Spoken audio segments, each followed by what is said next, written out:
Aroma miracles இயற்கையான aroma ஆயில்களை கொண்டு தயாரிக்கப்படுகிறது. தூக்கமின்மை, மன அழுத்தம், எதிர்மறை எண்ணங்கள் போன்ற மனநல பிரச்சனைகள், உடல்வலி, தலைவலி போன்ற உடல்நல பிரச்சனைகள், ஆன்டி ஏஜிங், முடிவுதிர்வு, பொடுகு, வெண்புள்ளி, சரும பிரச்சனைகள் போன்ற அனைத்து பிரச்சனைகளுக்கும் தீர்வளிக்கிறது. Aroma miracles.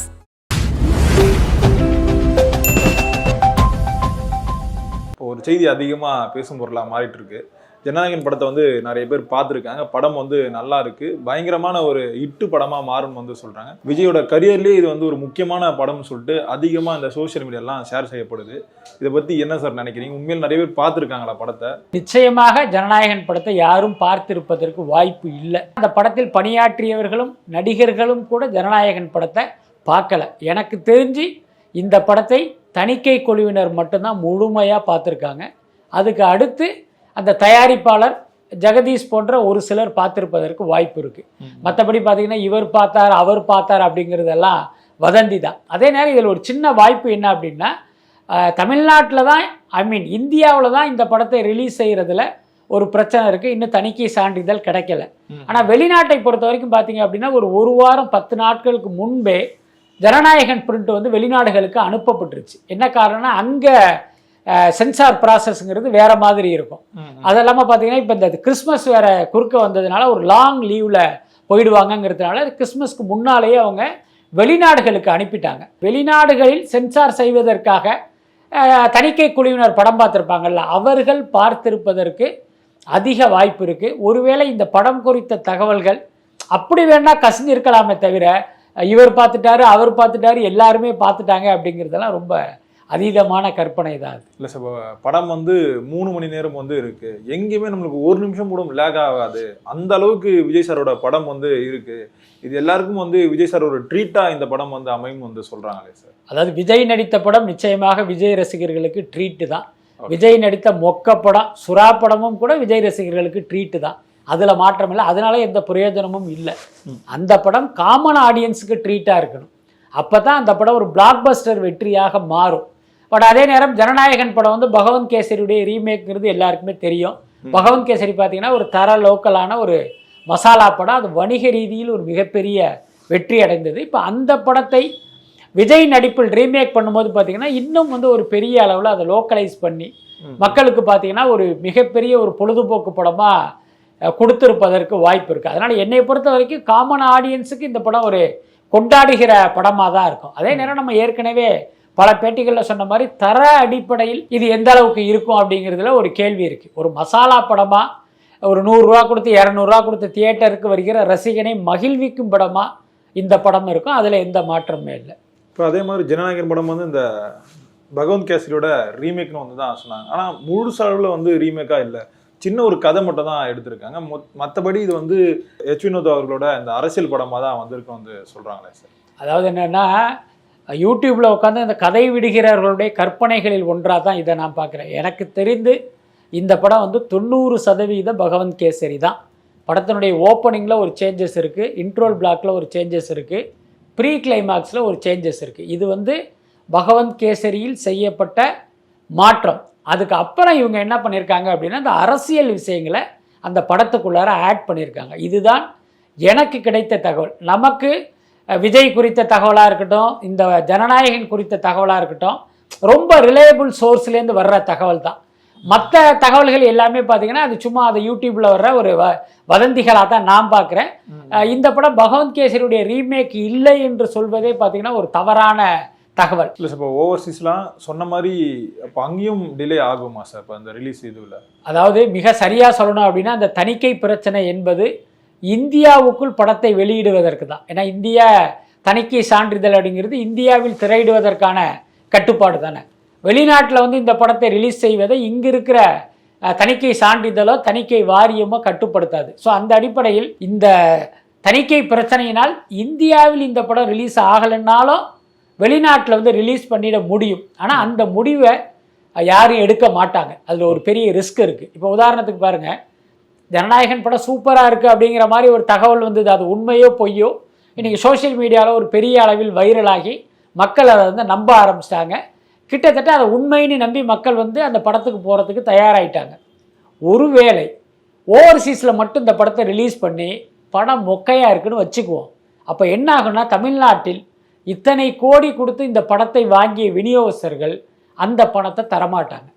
சார் ஓவர்சீஸில் ரிப்போர்ட் சரியில்லை, இங்கே தியேட்டர் தரமாட்டாங்க, இங்கே ஆடியன்ஸ் வரமாட்டாங்க, அதனால நான் இத்தனை கோடிக்கு வாங்கின படத்தை இவ்வளவு ரூபா தான் தருவேன் அப்படின்னு கையை தூக்கிடுவாங்க. அப்போ தயாரிப்பாளருக்கு வேற வழி இல்லாமல் அவர் கேட்ட தொகைக்கே கொடுக்குற மாதிரி ஆகிடும். இல்லை நான் அதுக்கு ஒத்துக்க மாட்டேன், நீங்கள் சொன்ன காசு தான் கொடுக்கணும்னு சொன்னால் அவர் தரமாட்டார், இவர் படத்தை கொடுக்க மாட்டார், படமே ரிலீஸ் ஆகாது. இது ஒரு பிரச்சனை. இன்னொரு பக்கம் இன்னைக்கு பைரசிங்கிறது எல்லா இடத்துலையுமே இருக்குது. அதுவும் வெளிநாட்டில் வந்து ரொம்ப அதிகமாக இருக்குது. இப்போ வெளிநாட்டில் படம் ரிலீஸ் ஆகும்போது என்ன பண்ணுவாங்கன்னா, அந்த படத்தை காப்பி பண்ணி பார்த்தீங்கன்னா நீங்கள் டெலிகிராம் மாதிரியான அதில் விட்டாங்க அப்படின்னா அடுத்த நாள் தமிழ்நாட்டில் இந்த படம் இந்தியாவில் ரிலீஸ் ஆகும்போது அது ஒரு வசூலில் வந்து ஒரு பெரிய பாதிப்பை ஏற்படுத்தும். எல்லாத்துக்கும் மேலே நம்ம புரிஞ்சிக்க வேண்டிய விஷயம் என்னன்னா, இன்றைக்கு விஜய்க்கு பார்த்தீங்கன்னா திரும்பின பக்கமெல்லாம் எதிரிகள் இருக்காங்க. ஒரு பக்கம் அஜித் ரசிகர்கள், ரஜினி ரசிகர்கள், சிவகார்த்திகேயன் ரசிகர்கள், திமுகவினர், பாஜகவினர் அப்படின்னு சுற்றி சுற்றி அவருடைய எதிரிகள் தான். இப்போ இவரை காலி பண்ணணும்னு முடிவு பண்ணால் ஒரு வசதி படைத்த அஜித் ரசிகன் என்ன பண்ணுவான் அப்படின்னா, இங்கேருந்து டிக்கெட் போட்டுட்டு ஒரு மலேசியாவுக்கோ சிங்கப்பூருக்கோ இலங்கைக்கோ துபாய்க்கோ போய் இந்த படத்தை பார்த்துட்டு அதை அப்படி காப்பி பண்ணி கொண்டாந்து பார்த்தீங்கன்னா நெட்டில் போட்டான் அப்படின்னா இந்த படத்தினுடைய கதை முடிஞ்சிடும். அதனால் இவ்வளோ ரிஸ்க் இருப்பதால் தமிழ்நாட்டில் ரிலீஸ் ஆகலைன்னாலும் பரவாயில்ல, நம்ம வெளிநாட்டில் ரிலீஸ் பண்ணுவோங்கிற அந்த முடிவை அவங்க எடுக்க மாட்டாங்க. இப்போ ஏற்கனவே வந்து இந்த தலைவா படத்துக்கு இந்த மாதிரி தானே சார் நடந்தது. இப்போ அதே நிலைமை தான் ஜனநாயகம் வருமா? ஆனால் இந்த படம் பார்த்தீங்கன்னா தலைவா படத்தோடு ஒப்பிடும்போது பார்த்தீங்கன்னா பல மடங்கு அதிக பட்ஜெட். தலைவாங்கிறது அன்றைக்கு மிக சிறிய பட்ஜெட். ஜனநாயகனோட ஒப்பிடும்போது தலைவா படம்லாம் ஒரு பெரிய செலவே இல்லை. அதுக்கே அந்த தயாரிப்பாளர் வந்து எந்த மாதிரி எல்லாம் ஃபீல் பண்ணாரு, பத்திரிகையாளர் சந்திப்பில் கண்ணீர் விட்டதெல்லாம் நம்ம பார்த்தோம். அதுக்கடுத்து விஜய் வந்து ஜெயலலிதாவை சந்திக்க போனது, அங்கிருந்து இவருக்கு ஒரு இன்ஸ்ட்ரக்ஷன் கொடுத்து அப்படி கையை கட்டிக்கிட்டு பணிவா வந்து பார்த்தீங்கன்னா ஒரு வருத்தம் தெரிவிக்கிற வீடியோவை வெளியிட வைத்தது, நிறைய விஷயங்கள் நடந்தது. அந்த பட்ஜெட்டுக்கே அவ்வளவு விஷயங்கள் நடந்தது. இந்த படத்தை ஜனநாயகனை பொறுத்த வரைக்கும் கிட்டத்தட்ட ஒரு 350 கோடிக்கு மேலே போட்டு படம் எடுத்திருக்காங்க, 450 கோடிக்கு மேலே பிஸ்னஸ் பண்ணியிருக்காங்க. அப்படி இருக்கும்போது எடுத்தேன் கவிழ்த்தேன் அப்படின்லாம் எந்த முடிவையும் எடுத்துட முடியாது. அதில் பலருடைய முதலீடும் பலருடைய வாழ்க்கையும் இருக்கு.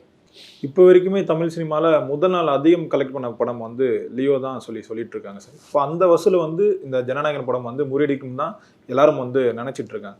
இதை வந்து இப்போ அதை முறியடிக்க கூடாதுன்றதுக்காக தான் இந்த மாதிரியான இந்த நெருக்கடிகள்லாம் விஜய்க்கு வந்து கொடுக்குறாங்க. இந்த வசூல் சாதனை வந்து பாதியாக குறைச்சிடணும், இதுக்கப்புறம் விஜய் எங்கே போனாலும் இந்த கரியரின் உச்சத்துன்ற வார்த்தையை வந்து பயன்படுத்தக்கூடாது, அதுக்காக தான் இந்த மாதிரியான நெருக்கடிகள் வந்து சொல்கிறாங்களே சார். ஆமாம், அது வந்து திமுகவுடைய நோக்கம், அதில் எந்த மாற்றமே இல்லை. இவர் வந்து பேச்சுக்கு பேச்சு நான் அவ்வளோ பெரிய சம்பளத்தை விட்டுட்டு வந்தேன்னு சொல்கிறாருல, அதை பொய்யாக்கணும். இவர் அப்பேற்பட்ட அப்பாட்டக்கர்லாம் இல்லைங்க. இவருடைய கடைசி படமே ஃப்ளாப்பு, அல்லது கடைசி படம் வந்து அவ்வளவு கலெக்ட் பண்ணல, இவ்வளவு தான் கலெக்ட் பண்ணிச்சு, இதை விட பராசக்தி அதிகம் கலெக்ட் பண்ணிடுச்சு அப்படின்னு நிறுவுவதற்காக பராசக்தி படத்தை ஒரு கருவியாக கேடயமாக பயன்படுத்தி திமுக மேலிடம் ரெட் ஜெயண்ட் நிறுவனம் மூலமாக இப்படி ஒரு சதி வேலையை பார்த்துக்கிட்டு இருக்காங்க. இது எல்லா மக்களுக்குமே தெரிஞ்சிருச்சு. அதனால தான் இன்னைக்கு சோசியல் மீடியாவில் பார்த்தா சிவகார்த்திகேயனை வந்து ரொம்ப கேவலமாக கழுவி ஊத்துறாங்க. என்னன்னா, திமுகவுடைய சதித்திட்டத்துக்கு நீங்களும் உடந்தை ஆயிட்டீங்களே அப்படிங்கிற கோபம் வெளிப்படுறதை நம்ம பார்க்குறோம். அதே நேரம் பாஜக இந்த படத்தை முடக்குவதற்கு விஜயினுடைய வசூல் சாதனையை வந்து காலி பண்ணணும், அது அல்ல அவங்களுடைய நோக்கம். விஜய்க்கு வந்து ஒரு பெரிய மன உளைச்சலை கொடுக்கணும், இந்த ப்ரெஷர் தாங்காம ஐயா சாமின்னு நம்ம காலில் வந்து அவர் விழணும், அதுக்கப்புறம் நம்ம அந்த சர்டிஃபிகேட்டை ரிலீஸ் பண்ணணுங்கிறது அவங்களுடைய நோக்கமா இருக்கு. பட் எனக்கு தெரிந்து இதற்கெல்லாம் அசருகிற மயங்குகிற ஆள் வந்து விஜய் கிடையாது. ரொம்ப வெளிப்படையா சொல்றேன், இதை விஜய் யோசிச்சாரான்னு தெரில.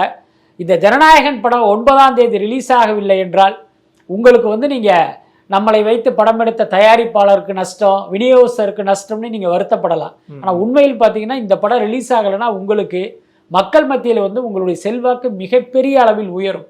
ஏற்கனவே இருக்கும் செல்வாக்கு அனுதாபத்தோடு பார்த்தீங்கன்னா இன்னும் பல மடங்கு அதிகமாக அது உங்களுக்கு வாக்குகளாக கன்வெர்ட் ஆகும். அதனால இன்னொன்று பார்த்தீங்கன்னா உங்களை வந்து பிஜேபியுடைய பி டீம்னு இவங்க சொல்லிக்கிட்டே இருக்காங்க. இன்னைக்கு உங்கள் படத்தை முடக்குவதே பிஜேபி தாங்கும் போது இந்த பொய் பார்த்தீங்கன்னா இந்த கட்டத்தில் அம்பலமாகும். இவர் பிஜேபி பி டீமாக இருந்தால் இந்த படத்தை பிஜேபி டிஸ்டர்ப் பண்ணாதே, ஏன்னா ரிலீஸ் பண்ணுறதுக்கு அவங்க ஹெல்ப் தானே பண்ணுவாங்க, ஏன் இவங்க டிஸ்டர்ப் பண்ணுறாங்க? அப்போ விஜய் வந்து பிஜேபியுடைய பி டீம் இல்லை என்கிற உண்மையும் மக்களுக்கு தெரியும். அதனால இதை விஜய் வந்து பாசிட்டிவாக பார்த்தால் எந்த பிரச்சனையும் இல்லை. ஆனால் இப்போ வரைக்குமே ஜனநாயகன் படம் வந்து நிறைய தேட்டரில் வந்து இன்னும் வாங்காம தான் இருக்காங்க வந்து செய்திகள் வந்து வருது சார். இப்போ நிறைய இந்த தேட்டர்ஸ் ஓனர்ஸ் எல்லாம் இன்டர்வியூ கொடுக்குறது நம்மளால பார்க்க முடியுது.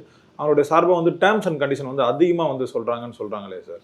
அதாவது இதுக்கு பின்னால் இருப்பது யார் அப்படின்னா திரையரங்க உரிமையாளர் சங்க தலைவர் திருப்பூர் சுப்பிரமணியம்.